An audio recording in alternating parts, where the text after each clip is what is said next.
Hey, ¿qué tal? Y bienvenidos de nuevo a Domina tu Mente.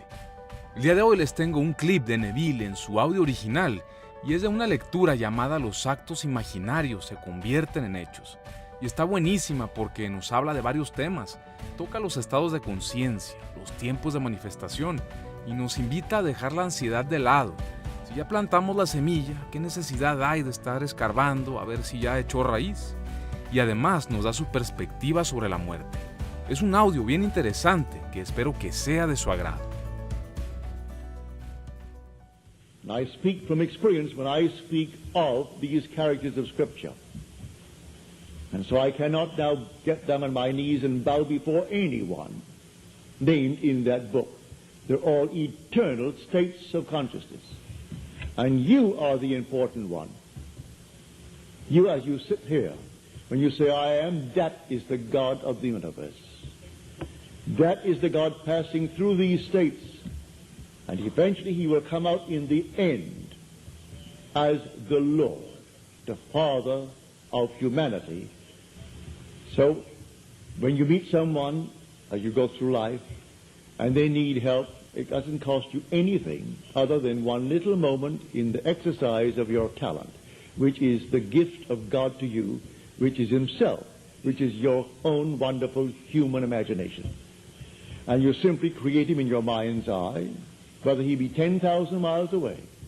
You bring him into your mind's eye and see him as he would like to be seen by the world.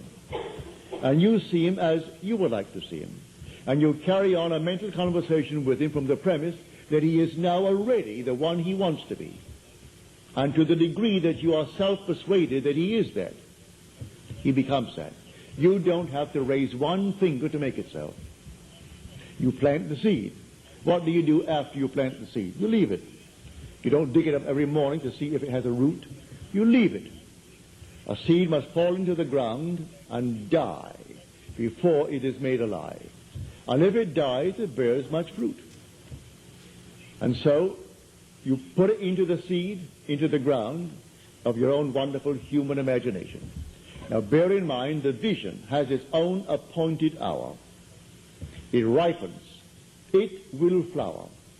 If it be long, wait, for it is sure and it will not be late, not for that seed. One seed may take 24 hours. Another may take, like a hen's egg, 21 days. A little lamb takes 5 months. A horse takes a year. Human being 9 months. So each seed has its own appointed hour. So don't be concerned. You did the work. All you need do is simply leave it alone. And don't raise one finger to make it so, and don't discuss it with anyone else or with the one who asked it of you. If they keep on bothering you by saying, well, when? Don't answer them. You planted it.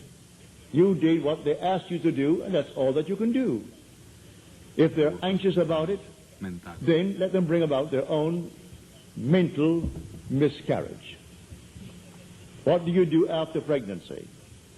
There is no such thing as a little pregnancy.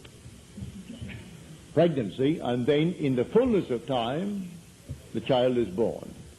So in the fullness of time, what you did in your imagination will be born. So leave it alone. Every imaginal act grows into a fact. So go about knowing that there are only states in this world. And you, the immortal you, cannot die. I am telling you from my own personal experience, you cannot die. Cut off your head now. You will find yourself restored to life in a terrestrial world just like this, and have no knowledge that you die to those here. Because you're not dead. Because a man is not dead, he knows he didn't die. And it's the most difficult thing to persuade anyone that they died. Oh, I've tried it several times. Stepping out of this garment into this world, a world just like this, meeting friends I know intimately, friends whose funeral I went to. Others, I saw them a month before they died. They knew it was terminal, that they're going to die. I meet them and they are 40 years younger. And you can't persuade them that something happened in their world and that they died, because you're crazy. How can you say I died when I'm alive? I'm not dead. You say you're not dead, but you died. Well, that's an insane statement to the average mind. So what can you do? Leave them alone until they pass through the states, and in the end they will awake.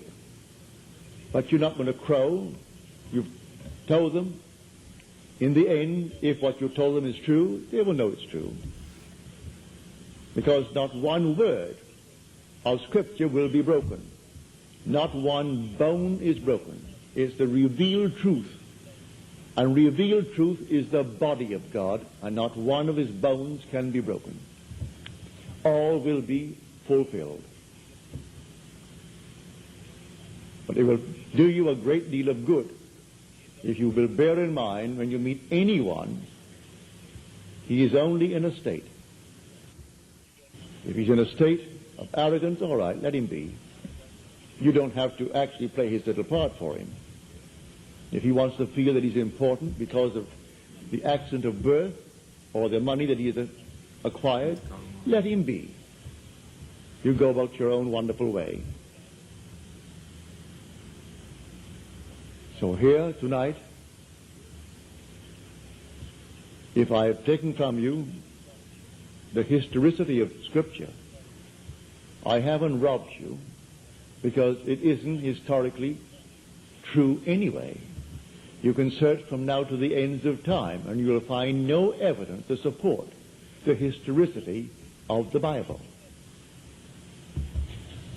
Schweitzer made a tremendous effort, Albert Schweitzer, and he came to the conclusion that there is no historicity of Christ. And he named his book In Search of the Historical Christ.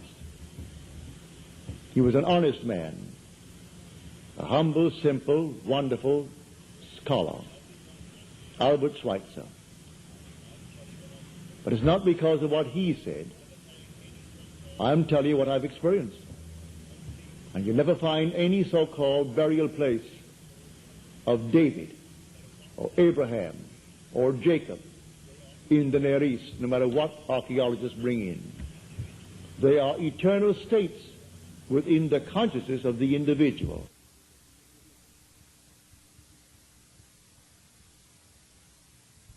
Así que espero que les haya gustado. Para los que prefieren escucharlo en español, próximamente se los estaré compartiendo. Así que sin más, desde Domina tu Mente, nos vemos en el próximo videoprograma. Hasta pronto.